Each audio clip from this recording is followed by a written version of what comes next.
الحمد لله رب العالمين والصلاة والسلام على أشرف الأنبياء وسيد المرسلين سيدنا محمد وعلى آله وأصحابه أجمعين. یعنی جیسے اللہ بے نیاز ہے یہ کلام بھی بے نیاز ہے. اس لیے حضور نے فرمایا کہ قرآن کی حفاظت نہ کرو تو یہ جلدی سے جلدی بھاگ جانے والا ہے. یعنی اگر حافظ قرآن کو بار بار نہیں پڑھے گا، حفاظت نہیں کرے گا، قرآن بھاگ جائے. کیوں؟ قرآن بے نیاز ہے، اس کو کیا ضرورت ہے. اصل بات یہ ہے کہ قرآن کو سمجھنے کے لیے اس کے ساتھ تلاوت اور مداومت کا جو تعلق ہے وہ ہونا چاہیے. حضرت عبداللہ ابن المبارک رحمۃ اللہ علیہ بہت بڑا آدمی ہے عبداللہ ابن المبارک. اور عبداللہ ابن المبارک وہ آدمی ہے جو امام بخاری کا بھی استاد ہے رحمۃ اللہ علیہ. یعنی اندازہ کریں. اور اس کا لقب ہے امیر المومنین فی الحدیث، یعنی حدیث کا بادشاہ. اللہ اس کی قبر پہ کروڑوں رحمتیں فرمائے. اور بعض علماء نے لکھا ہے کہ حضرت عبداللہ ابن المبارک اتنا اللہ کا مقبول بندہ ہے کہ اس کا ذکر کرو تو اللہ کی رحمت آتی. اتنا بڑا آدمی ہے حضرت عبداللہ المبارک. یعنی اندازہ فرما لیں آپ کہ جو آدمی امام بخاری کا استاذ ہوگا وہ کتنا بڑا آدمی ہوگا. اچھا، اس کے ساتھ یہ بھی یاد رکھیے گا کہ امام ابو حنیفہ کا شاگرد ہے. اتنا بڑا آدمی امام بخاری کا استاد ہے، لیکن امام ابو حنیفہ رحمۃ اللہ علیہ کا شاگرد ہے رحمۃ اللہ علیہ. اللہ ان کی قبر پہ کروڑوں رحمتیں فرمائے.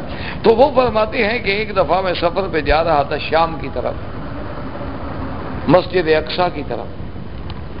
تو میں نے دیکھا کہ ایک عورت ہے اور بڑھیا ہے اور اکیلی ایک درخت کے کنارے پہ نیچے درخت کے نیچے بیٹھی ہوئی ہے. تو مجھے خیال آیا کہ کہیں یہ بیچاری بچھڑ گئی ہے یا تو قافلے سے. کیونکہ پہلے زمانے میں یہ تو تھا نہیں نا کہ آپ ہوائی جہاز میں بیٹھے اور 1-2 گھنٹے میں پہنچ گئے. اونٹوں کے قافلے ہوتے تھے اور پھر 100-200 اونٹ کٹھے ہوتے تھے، قافلے چلتے تھے تاکہ لوگوں کو راستے میں اللہ رحمت کرے کوئی ڈاکو نہ لوٹ لیں، کوئی قزاق نہ لوٹ لیں. اور پھر ضروریات ہیں زندگی کے بھول جائیں، پانی، دکھ سکھ تکلیف، تو قافلے چلتے تھے. تو حضرت عبداللہ مبارک فرماتے ہیں کہ میں نے جا کے جب اس بی بی سے پوچھا کہ اماں جان کیا نام ہے آپ کا، کون ہے؟ اللہ اکبر. وہ کہتے ہیں کہ اس بوڑھی نے پتہ ہے کیا جواب؟ کہتی وذکر فی الکتاب مریم. بتا دیا کہ میرا نام مریم. پوچھا کہاں سے آئی ہو، کہاں جا رہی ہو؟ فرماتی ہے من المسجد الحرام الى المسجد الاقصی، یعنی مسجد حرام سے مسجد اقصی کی طرف جا رہی. میں نے کہا اماں جان تمہارے بیٹے بھی ہیں؟ کہتی ہاں. المال والبنون زینت الحیات الدنیا. میں نے پوچھا کہ اماں جان تیرے بیٹوں کا نام کیا ہے؟ فرمایا الحمدللہ الذی وہب لی علی الکبر اسماعیل و اسحاق. فرماتے ہیں میں حیران ہو گیا کہ میں کوئی بات کرتا ہوں ماں سوا قرآن کے وہ بات ہی نہیں کرتی. اچھا، اب میں نے دیکھا کہ قافلے کے کافی لوگ آ رہے تھے تو میں نے سمجھا کہ شاید اس کے بھی بیٹے ڈھونڈتے ڈھونڈتے اماں کے پاس آ رہے ہوں. تو میں نے کہا اماں جان دیکھو یہ سارے لوگ جو آ رہے ہیں ان میں تو کوئی تیرا بیٹا نہیں آ رہا. تو کہنے لگی وَعَلَامَاتٍ وَبِالنَّجْمِ هُمْ يَهْتَدُونَ. جیسے دور سے ستارے پہچانے جاتے ہیں ایسے دور سے میرے بیٹے بھی پہچانے جاتے ہیں. ان میں نہیں ہے میرا بیٹا کوئی. تو اب فرماتے ہیں کہ میں نے کہا کہ اماں جان اچھا ایسا کریں کہ آپ میرا اونٹ قبول فرما لیں اور اونٹ کی سواری بھی قبول فرما لیں اور میں ہی آپ کی خدمت کروں گا.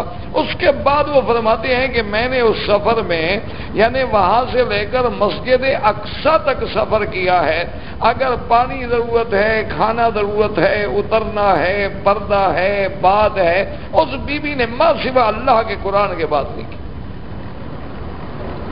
کہتے ہیں کہ جب میں مسجد اقصیٰ پہنچا تو اس کے بیٹے انتظار میں کھڑے تھے اور بیٹے جب آتے ہیں وہ بیٹے بھی قرآن پڑھ کے بات کر رہے ہیں. تو میں نے ان سے کہا بھی اللہ کے بندو یہ کیا بات ہے تمہارے؟ سننے کہا کہ دیکھو قرآن کہتے ہیں کہ ما یلفظ من قول الا لدیہ رقیب عتید، کہ جب آدمی کی زبان سے کوئی ایک لفظ نکلتا ہے تو اللہ نے نگران رکھے ہوئے ہیں، فرشتے رکھے ہوئے ہیں، لکھ رہے ہیں، محفوظ کر رہے ہیں۔ تو ہم چاہتے ہیں کہ ہمارے نامہ اعمال میں صرف قرآن لکھا ہو اور کوئی چیز اس میں آنی ہی نہیں چاہیے، کوئی زبان آنی نہیں چاہیے۔ وآخر دعوانا ان الحمد للہ رب العالمین۔